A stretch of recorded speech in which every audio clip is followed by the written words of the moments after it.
בשבילה הוא לא יבוא, הוא לא יבוא.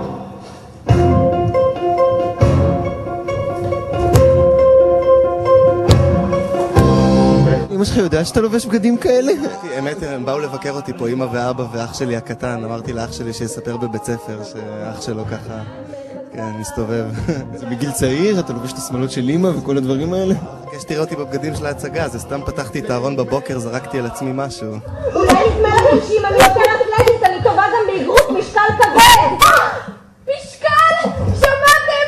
שום משקל! משקל וגם כבד! הלנה, דמטריוס, אנחנו חלק מהאהבים. אני בעיקרון מאוהבת בו הטירוף וכמאה אליו ורצה אחריו ומנסה להיות איתו בכל דרך אפשרית, אבל הוא לא רוצה.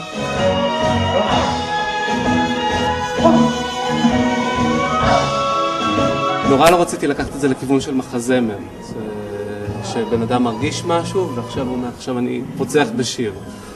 אז החלטנו דווקא להעצים את כל האבסורד בכל הסיפור הזה. זאת אומרת שכל פנטזיה או כל טירוף, כל המחזרי חלום לקיץ מדבר על זה שהאהבה עיוורת ואנחנו הולכים רק עם התשוקות שלנו ולא רואים בעיניים, אנחנו יכולים לאהוב אותה ושמים לנו איזשהו קסם בעיניים ופתאום אנחנו שונאים אותה ואוהבים אותה או אפילו מתאהבים בחמור.